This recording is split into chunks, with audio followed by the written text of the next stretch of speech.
Friends, कैसे हैं आप सब लोग। मैं मंजू जीएस विस्तार चैनल की बाल विकास की सीरीज में आपका हार्दिक स्वागत करती हूँ, आपका हार्दिक अभिनंदन करती हूँ। जैसा कि मैंने पिछली क्लासेस में पढ़ाया कि मनोविज्ञान क्या है, मनोविज्ञान के ऐतिहासिक विकास के क्रम की बात की, मनोविज्ञान के जो प्रमुख संप्रदाय थे उन संप्रदायों में से हमने जो मुख्य संप्रदाय थे उनके विषयों में पढ़ा और विस्तृत रूप से जानकारी प्राप्त की। आज हम मनोविज्ञान के संप्रदायों में से एक इम्पोर्टेंट संप्रदाय जिसे हम प्रयोजनवाद, उद्देश्यवाद, जिसे हार्मिक मनोविज्ञान या प्रेरकीय संप्रदाय के नाम से भी जानते हैं, इसके बारे में विस्तृत रूप से बात करेंगे। तो हम बात करेंगे कि प्रयोजनवाद, जिसे हम उसके दूसरे नाम यानी कि उद्देश्यवाद, हार्मिक मनोविज्ञान या प्रेरकीय संप्रदाय के नाम से भी जानते हैं। इसके जो जनक होते हैं वो विलियम मैकडूगल जी होते हैं। विलियम मैकडूगल जी कब आता है ये संप्रदाय, यानी कि 1920 में अस्तित्व में आता है। और ये वही विलियम मैकडूगल जी हैं जिनकी एक बहुत ही फेमस पुस्तक है आउटलाइन ऑफ साइकोलॉजी, यानी कि मनोविज्ञान की अवधारणा, 1905 में आती है, जिसमें इन्होंने चेतना के विज्ञान का विरोध किया, चेतना के विज्ञान का विरोध किया। तो हार्मिक मनोविज्ञान के जो जनक हैं विलियम मैकडूगल जी हैं। 1920 में ये संप्रदाय आया। हार्मिक जो वर्ड है, हार्मिक वर्ड यानी कि हॉर्म, हॉर्म शब्द जो ग्रीक भाषा का है, ग्रीक भाषा का है, उससे बना है। हार्मिक जो है वो हॉर्म शब्द से बना है जो कि ग्रीक भाषा का है, जिसका अर्थ होता है क्रिया करने के लिए, क्रिया करने के लिए उत्साहित होना, उत्साहित होना यानी कि कार्य करने के लिए उत्साहित होना। इन्होंने क्या बताया, यानी कि जो हार्मिक मनोविज्ञान के जो जनक है विलियम मैकडूगल जी, इन्होंने बताया कि प्रत्येक कार्य के पीछे कोई ना कोई प्रयोजन या कारण अवश्य होता है, यानी कि मानव जो भी कार्य करता है उसके पीछे कुछ ना कुछ कारण अवश्य होता है। और इन्होंने ये भी बताया कि मनुष्य जिस भी कार्य को करता है उसके पीछे कोई ना कोई कारण होता है, और वो जो कारण है वो स्वतः यानी उसे किसी प्रकार का आभास नहीं होता और वो स्वतः ही कार्य करने के लिए प्रेरित हो जाता है, यानी मानव किसी भी कार्य को करने के लिए स्वतः ही प्रेरित हो जाता है। इसी लाइन को देखिए, यानी कि उद्देश्य या लक्ष्य व्यक्ति को संबंधित अनुक्रिया करने के लिए किसी आभास के बिना स्वतः ही, किसी आभास के बिना स्वतः ही प्रेरित हो जाता है, यानी कि किसी भी लक्ष्य को प्राप्त करने के लिए मानव कार्य करने लगता है और इसके लिए उसे किसी प्रकार का आभास नहीं होता, वह स्वतः ही प्रेरित हो जाता है। और इन्होंने क्या बताया कि उद्देश्यपूर्ण व्यवहार करने के पीछे, यानी जो भी उद्देश्यपूर्ण व्यवहार होता है, जिस लक्ष्य को प्राप्त करना चाहता है मानव, उसके पीछे की जो शक्ति होती है जो उसे प्रेरित करती है, यानी कि एक जो शक्ति होती है कि मानव किसी उद्देश्यपूर्ण कार्य को करने लगता है, उस शक्ति को ही हम मूल प्रवृत्ति कहते हैं। यानी कि इस शक्ति को जिसके कारण व्यक्ति स्वतः ही प्रेरित होता है, किसी भी कार्य को करने के लिए स्वतः ही प्रेरित होता है, उसे हम यानी उस शक्ति को हम क्या कहते हैं, मूल प्रवृत्ति कहते हैं। बात आएगी कि मूल प्रवृत्ति क्या है। जब मानव के अंदर संवेगों का प्रकाशन होता है, यानी कि जब संवेग उत्पन्न होते हैं तो संवेगों के साथ वो कार्य करने के लिए प्रेरित होता है, यानी जब संवेग के उत्पन्न होने पे व्यक्ति क्या करे, कार्य करने के लिए आगे बढ़े, तो उसे हम क्या बोलेंगे, उसकी मूल प्रवृत्ति कहेंगे। जैसे हम एग्जांपल के द्वारा समझाते हैं कि जब बालक को भूख लगती है तो वो अपनी माँ से बताता है कि मुझे भूख लगी है, मुझे भूख लगी है। तो उसने जो बताया, यानी कि उसके अंदर क्या भूख जो है वो उसके संवेग हुए जो उसने बाहर व्यक्त किए, और उसके बाद वो भोजन की प्राप्ति यानी कि भोजन को खोजता है, क्रिया करता है, भोजन को प्राप्त करने की क्रिया करता है। ये उसकी क्या है, मूल प्रवृत्ति कहलाती है। ये उसकी क्या है, मूल प्रवृत्ति कहलाती है। यानी कि मूल प्रवृत्ति के साथ कोई ना कोई संवेग अवश्य जुड़ा होता है, कोई ना कोई संवेग मूल प्रवृत्ति के साथ अवश्य जुड़ा होता है। मूल प्रवृत्तियों के तीन पक्ष के बारे में भी हम बात कर लेते हैं। मूल प्रवृत्ति की बात अगर आती है तो इसके तीन पक्ष होते हैं। एक होता है संज्ञानात्मक पक्ष, संज्ञानात्मक पक्ष। दूसरा होता है क्रियात्मक पक्ष, क्रियात्मक पक्ष। और तीसरा होता है भावात्मक पक्ष। इसके तीन पक्ष हैं मूल प्रवृत्ति। तीन पक्षों में से जो पहला पक्ष आता है वो है संज्ञानात्मक पक्ष, दूसरा है क्रियात्मक पक्ष और तीसरा होता है भावात्मक पक्ष। जैसे कि संज्ञान यानी कि किसी ज्ञान की प्राप्ति होना। हमारे सामने एक अचानक से सांप आ जाए तो हमारे अंदर क्या होगा, मीन्स एक ज्ञान की प्राप्ति होगी और हम क्या करेंगे, भागने लगेंगे। यानी कि सांप को देख के हमें भय की अनुभूति होगी और हम भागने लगेंगे। तो भाग रहे यानी कि हमें सांप दिखा यानी ज्ञान प्राप्त हुआ, उसको देखकर हम क्या करेंगे, भागेंगे।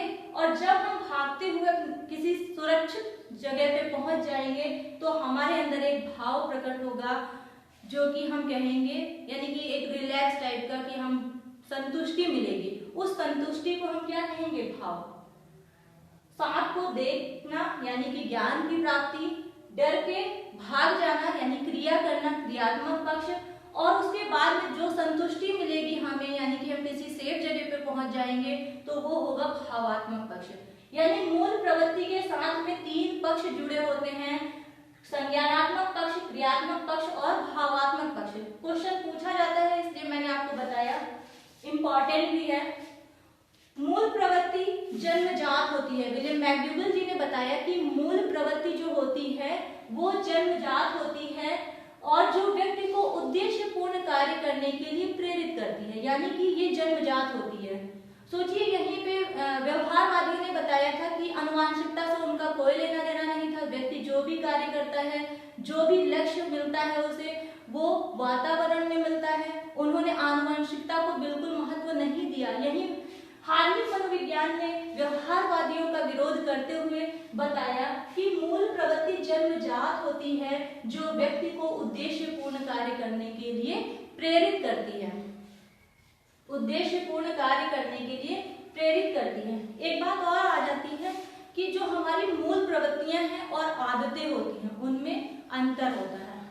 मूल प्रवृत्तियां और जो आदतें हैं उनमें अंतर पाया जाता है। मूल प्रवृत्तियों का हम त्याग नहीं कर सकते, लेकिन आदतों का हम त्याग कर सकते हैं। किसी के अंदर कोई गलत आदत होगी तो वो उसका त्याग कर देगा, छोड़ देगा, लेकिन मूल प्रवृत्तियों का त्याग नहीं किया जा सकता। मूल प्रवृत्तियों को परिवर्तित किया जा सकता है, परिवर्तन लाया जा सकता है, लेकिन मूल प्रवृत्तियों का त्याग नहीं किया जा सकता। वहीं आदतों का हम त्याग कर सकते हैं। इसलिए आदत और मूल प्रवृत्ति एक नहीं है। मूल प्रवृत्ति और आदत अलग अलग चीजें हैं। तो मूल प्रवृत्ति जन्मजात होती है, इंपॉर्टेंट है। मूल प्रवृत्ति जन्मजात होती है जो व्यक्ति को उद्देश्यपूर्ण कार्य करने के लिए प्रेरित करती है। इन्होंने यानी कि हार्विक मनोविज्ञानियों ने, हार्विक संप्रदाय के लोगों ने क्या किया, जो विलियम मैकडूगल जी थे, यानी कि इन्होंने जो सारे के सारे प्रयोग किए वो जानवर पे किए। उन्होंने पता करने की यानी कि अध्ययन किया कि जो जानवर होता है वो जो भी क्रिया करता है उसके पीछे क्या कारण होता है। यानी कि कोई भी क्रिया करता है जब जानवर, तो उसके पीछे का क्या कारण होता है, इस चीज को पता करने के लिए अध्ययन करते रहे। उन्होंने अध्ययन किया और विलियम मैकडूगल जी के अनुसार जो मानव में मूल प्रवृत्तियां होती हैं उनकी संख्या 14 होती है, यानी 14 होती है। मूल प्रवृत्तियों की संख्याएं जो हैं वो विलियम मैकडूगल जी के अनुसार 14 हैं। जो मनोविश्लेषणवादी बहुत ही फेमस मनोवैज्ञानिक बताया था मैंने पिछले लेक्चर में, सिगमंड फ्राइड महोदय जी, उन्होंने मूल प्रवृत्तियों की संख्याएं केवल 2 बताई हैं। आपको याद रखना है कि सिगमंड फ्राइड महोदय जी के अनुसार जो मूल प्रवृत्तियों की संख्याएं हैं वो 2 हैं, एक जीवन और एक मृत्यु। लेकिन विलियम मैकडूगल जी जो हार्विक मनोविज्ञान यानी कि जिसे प्रयोजनवाद के नाम से भी जाना जाता है, उद्देश्यवाद के नाम से भी जाना जाता है, प्रेरकीय संप्रदाय के नाम से भी जाना जाता है। वे कहते हैं कि जो मूल प्रवृत्तियों की संख्या है वो है 14। उनमें से कौन कौन सी हैं? यानी कि मूल प्रवृत्तियों से कोई ना कोई संवेग अवश्य जुड़ा रहता है। ठीक है, जैसे भय नामक संवेग होगा तो उससे कौन सी मूल प्रवृत्ति होगी? पलायन। हमारे मन में अगर भय आएगा तो हम क्या करेंगे? दूर भागेंगे, मीन्स पलायन कर जाएंगे। क्रोध आएगा तो हम क्या करेंगे? युयुत्सा। ठीक है, युयुत्सा की मूल प्रवृत्ति होगी। और घृणा से हमें निवृत्ति।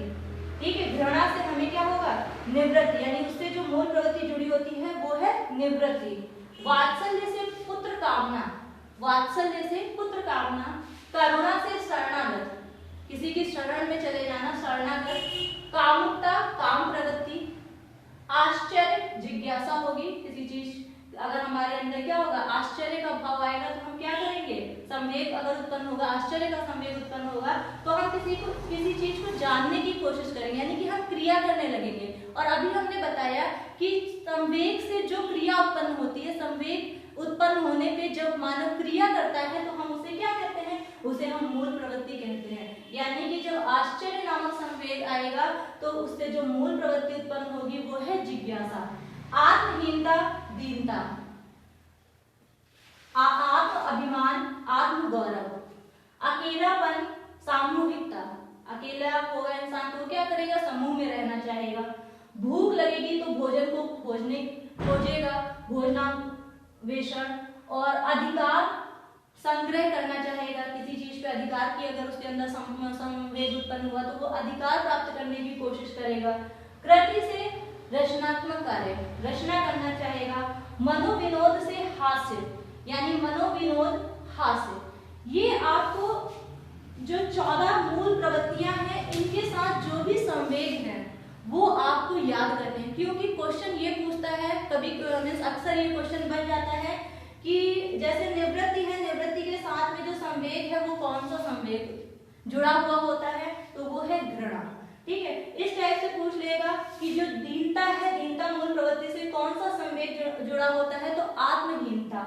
वात्सल्य नामक संवेग से कौन सी मूल प्रवृत्ति जुड़ी है? पुत्र कामना। इस टाइप के क्वेश्चन अक्सर पूछे जाते हैं, इसलिए इसको याद करना बहुत ज्यादा जरूरी है। फिर से रिवाइज करा देती हूँ।